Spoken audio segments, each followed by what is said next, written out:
Welcome back, curious minds. Get ready to have your perceptions challenged and your understanding of the world turned upside down. Today we're diving into places where the very concept of mortality takes on a whole new meaning.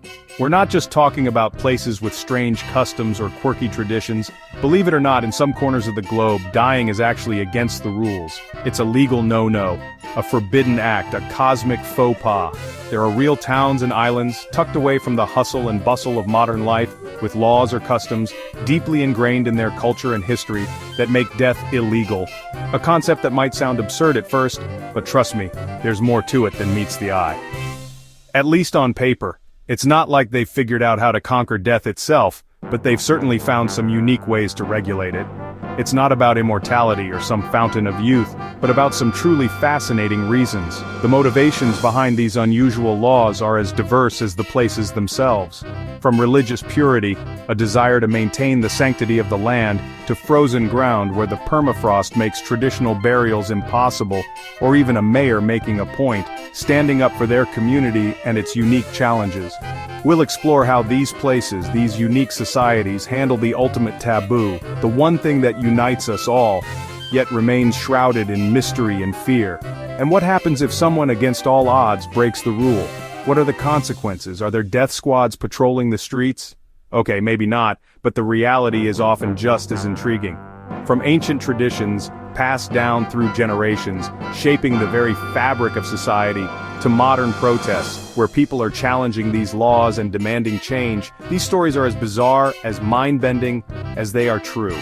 We've done our research, scoured the globe, and verified these incredible accounts. So, if you love weird facts, the kind of trivia that makes you the life of the party, that make you say no way, and question everything you thought you knew, you're in the right place. Welcome to the weird and wonderful world of Forbidden Farewells. Hit subscribe and like, show us some love and let us know you're ready for more mind-blowing content. If you haven't already, don't miss out on future explorations of the strange and unusual. Let's get into the world's most bizarre and unbelievable strangest bans on death. Prepare to be amazed, bewildered, and maybe just a little bit disturbed. Ready to find out, to embark on this morbidly fascinating journey, where you can't kick the bucket? Let's uncover the secrets behind these unusual laws and the communities that uphold them. Let's go! Adventure awaits, and it's going to be a wild ride. First stop, our initial destination on this strange and unusual tour, the Arctic. A land of ice, snow, and surprisingly strict rules about dying. Scene change. Let's delve into the icy depths of this peculiar prohibition.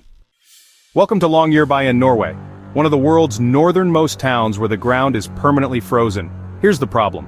Permafrost means nothing decomposes, not even bodies. Decades-old graves still hold perfectly preserved remains and potentially preserved viruses like the Spanish flu. Fearing a public health disaster, the town banned burials in the 1950s. If you're terminally ill, you're flown to mainland Norway for end-of-life care. Even cremated remains face restrictions. Longyearbyen takes no chances. It's not about punishment but about protecting the living from what's frozen below. The town's unique no-dying policy is a direct response to its extreme environment. So if you visit Svalbard, enjoy the polar bears but plan to leave before your final days. It's a chilling example of adapting to nature's limits. Now, let's head somewhere warmer and holier. Scene change. Our journey continues, and next we travel to Japan's Miyajima, a place where ancient traditions are not just remembered but actively lived and breathed. This island holds a unique position in Japanese culture, a testament to the enduring power of Shinto beliefs. More specifically, to Itsukushima, an island so sacred its very essence is defined by a profound commitment to purity. It's a place where the veil between the earthly and the divine feels incredibly thin. Here, death and birth are strictly forbidden, a practice rooted in deep-seated spiritual beliefs. This isn't just a suggestion or a guideline, it's a fundamental law that governs life on the island. In Shinto belief, both events bring impurity, a disruption to the delicate balance of the sacred space. This concept of impurity, or kegare, is central to understanding the traditions of Itsukushima. So, a centuries-old tradition, passed down through generations, meticulously keeps the island spiritually pure, a sanctuary untouched by the natural cycle of life and death. It's a testament to the power of belief, and the lengths to which people will go to uphold their traditions. Therefore, no one is allowed to die or be born here. It's a rule that might seem unusual to outsiders, but it's deeply ingrained in the island's identity. The island is, in essence, reserved for the living and the gods, a shared space where the mundane and the divine coexist in harmony. Consequently, if someone is near death or about to give birth, preparations are swiftly made, and they're moved with great care and respect to the mainland, ensuring the island's sacred status remains untainted. Reflecting this unique practice, there are no cemeteries, no gravestones. Reminders of mortality are absent from the landscape. Instead, there are just shrines, free-roaming deer, considered sacred messengers of the gods, and an overwhelming sense of serenity that permeates every corner of the island. Even today, in the modern era, with thousands of tourists visiting each year, drawn to the iconic floating Torii Gate and the island's spiritual allure, the rule stands firm. Major life events, the beginning and the end, must happen elsewhere off the sacred island. The residents accept this, not as a burden, but as an integral part of honoring their home's sacredness, a responsibility they carry with pride and reverence. The result of this unwavering commitment? A peaceful, timeless place, seemingly untouched by the passage of time, where the messiness, the inherent chaos of life and death, the inevitable cycle that governs all living things, is deliberately kept at bay, creating a unique and powerful atmosphere.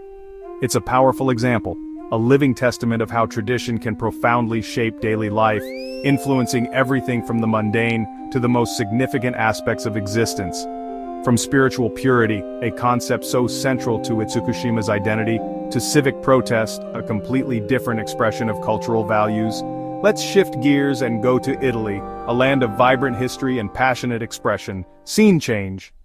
Nestled high atop a sun-drenched hill, overlooking the rolling Italian countryside, lies a village unlike any other. A place where time seems to slow down, where the air is filled with the scent of wildflowers and the echoes of generations past. Welcome to Celia, Italy, a hidden gem, a testament to the enduring spirit of community, and a place that has faced its own unique set of challenges. A village that, in a desperate attempt to revitalize itself, literally made dying illegal. Yes, you heard that right. In a move that captured the world's attention, the mayor of Celia issued a decree that seemed to defy the very laws of nature. But beneath the surface of this seemingly absurd law lies a story of resilience, determination, and a community's unwavering commitment to its own survival, to save itself. This wasn't just about preserving buildings or maintaining traditions, it was about safeguarding the very heart and soul of Celia, a community facing the very real threat of fading away. Facing a shrinking, aging population, a problem plaguing many rural communities across Italy and beyond, Celia was at a crossroads. Young people were leaving in search of opportunities elsewhere, leaving behind an aging population and a dwindling sense of hope. The vibrant streets that once bustled with life were becoming quieter, the laughter of children replaced by the silence of empty homes. The mayor, a forward-thinking and determined leader, knew that drastic measures were needed. He understood that simply accepting the village's fate was not an option. He had to find a way to reignite the spirit of Celia, to remind its residents of the value of their community, and to attract new life back to its ancient streets. And so he passed a law: it's forbidden to get sick or die. A statement that on the surface seems both comical and impossible, but within its absurdity lies a powerful message, a call to action, and a testament to the power of creative problem-solving. The real goal? It wasn't about cheating death, of course, it was about something far more profound. Motivate residents to take their health seriously, to prioritize their well-being, to engage in healthy habits, and to rediscover the joy of living. It was about fostering a culture of wellness, where residents felt empowered to take control of their own health and contribute to the vitality of their community.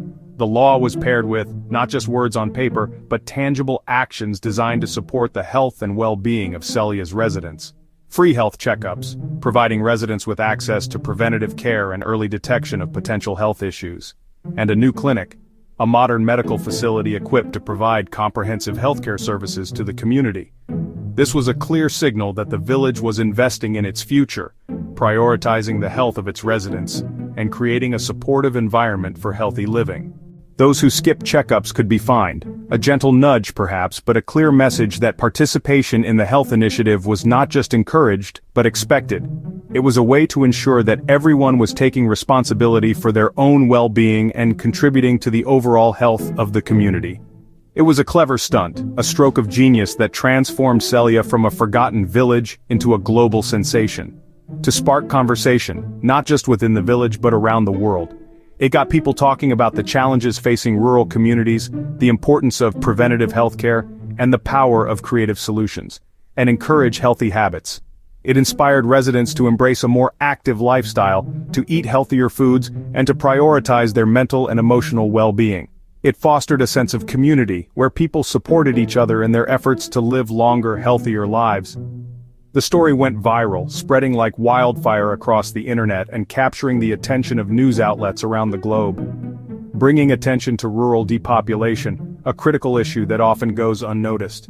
It highlighted the struggles faced by countless small towns and villages that are slowly disappearing as younger generations seek opportunities in larger cities. And Celia's fight for survival, it showcased the resilience and determination of a community that refused to give up, that was willing to try anything to preserve its way of life. Residents embraced the humor, recognizing the absurdity of the law while appreciating the underlying message. And the message. They understood that it wasn't about preventing death but about celebrating life and making the most of every moment. The no dying law became a rallying cry, a symbol of hope and a testament to the power of community, for community spirit and longevity. It fostered a sense of unity and purpose, reminding residents that they were all in this together, working towards a common goal of a healthier, more vibrant future. It wasn't about punishment, about imposing restrictions or scaring people into compliance, but about keeping the village alive, about breathing new life into a community that was on the brink of disappearing, literally and figuratively. It was about preserving its history, its culture, and its unique identity, while also creating a sustainable future for generations to come. Sometimes the most unusual problems, the most daunting challenges, need the most creative solutions. And Celia's story is a testament to the power of innovation, the importance of community, and the enduring human spirit. Now, let's see what happens when a town simply runs out of room. When a town simply runs out of room, when the population swells and the available land shrinks, forcing residents to adapt and innovate in ways they never thought possible. Scene change. In Biritiba Mirim, Brazil, the problem wasn't age or tradition, it was space.